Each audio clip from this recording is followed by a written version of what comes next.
Vaccin contre le Covid au Maroc, origine, délai, cible, ce que l'on sait. Le roi Mohamed VI a ordonné le lundi 9 novembre un prochain démarrage de la vaccination anti-Covid, qui sera une vaccination massive. Voici ce que l'on sait déjà concernant cette campagne de vaccination. Le communiqué du cabinet royal n'indique pas de quel vaccin il s'agit. Voici néanmoins quelques pistes. Le vaccin chinois de Sinopharm. Une partie des essais de phase 3 ont eu lieu au Maroc, auprès de 600 volontaires. Selon des sources sûres, ces essais au Maroc ont montré peu d'effets indésirables et une efficacité très correcte. Les essais au Maroc seront complètement terminés le 15 novembre. Ce vaccin a été testé sur 50 000 personnes en dehors de la Chine. Maroc, Émirats, Bahreïn, Pérou, Argentine et près de 100 000 personnes en Chine, selon la presse chinoise. Des sources chinoises en contact avec les équipes de tests cliniques au Maroc indiquent que 1 million de Chinois ont reçu leur dose, non pas à titre de test, mais de vaccin. Des médias chinois annoncent que plusieurs centaines de milliers de personnes ont reçu le vaccin de Sinopharm. Sinopharm a annoncé via les mêmes canaux qu'il produira 100 millions de doses avant la fin de cette année et 1 milliard de doses en 2021. Participer aux essais cliniques de phase 3 a permis au Maroc de conclure un contrat avec le laboratoire chinois Sinopharm pour la fourniture de 10 millions de doses avant fin 2020 et probablement davantage en 2021. Le contrat avec AstraZeneca prévoit la fourniture de 17 millions de doses avec en opinion 3 millions de doses supplémentaires. Le Maroc est également entré en contact avec CanSino Bio, Pfizer et Johnson & Johnson, autres candidats producteurs de vaccins, pour s'approvisionner auprès d'eux. À ce stade, nous ne savons pas si ces contacts ont abouti. À la lumière de ce qui précède, le vaccin auquel fait allusion le communiqué du cabinet royal est peut-être le vaccin chinois de Sinopharm. Mais le Maroc ne mettra pas ses œufs dans le même panier et optera au final pour le vaccin le plus efficace avec une forte innocuité. Tous ces vaccins, hormis celui de Johnson & Johnson, nécessitent 2 doses. Dans le cas de Sinopharm, les 2 prises seront séparées de 21 jours.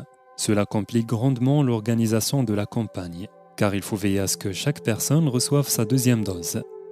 Cela signifie aussi que lorsqu'on achète 10 millions de doses, on vaccine 5 millions d'individus.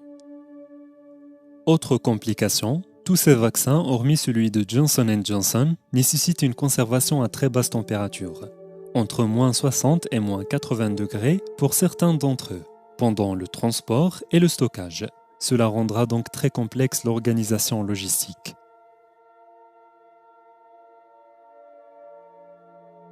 L'OMS a recommandé de commencer par le personnel de santé, les forces de sécurité, les services publics et enfin les catégories vulnérables, facteurs d'âge et ou de maladies chroniques. Elle a également recommandé de vacciner les moins de 18 ans en 2022. C'est ce que fera le Maroc. Si l'on se base sur la prévalence réelle des infections aux alentours de 5% minimum, le Maroc pourrait se contenter de vacciner 65% des plus de 18 ans. L'objectif qui a été fixé est plus ambitieux, 80%.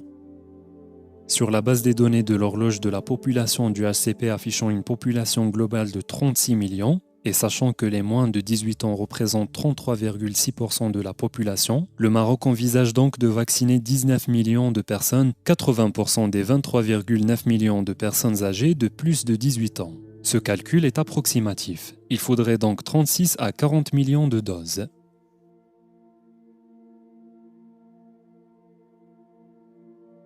La vaccination durera 4 mois au maximum, donc devrait prendre fin à la mi-avril si elle débute à la mi-décembre.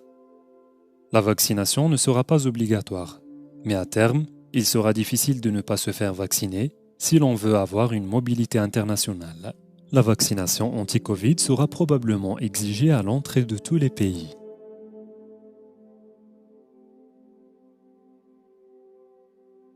Le Maroc a préparé sa stratégie depuis plusieurs semaines. Cette stratégie se décline région par région, commune par commune.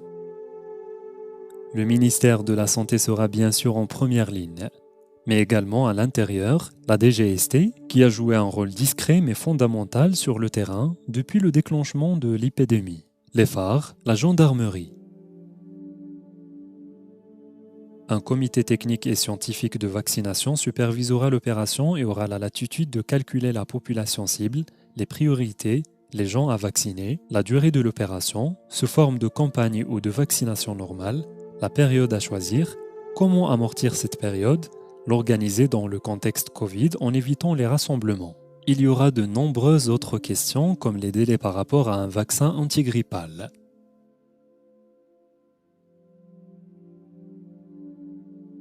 Selon les sources de Média24, pour les personnes couvertes par une assurance maladie, le ministère de la Santé est en train d'étudier avec l'ANAM la mise en place du remboursement du prix du vaccin.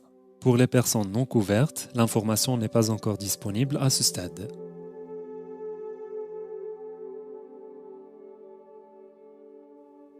Aucun vaccin ne sera autorisé dans le monde sans une efficacité minimale de 50%.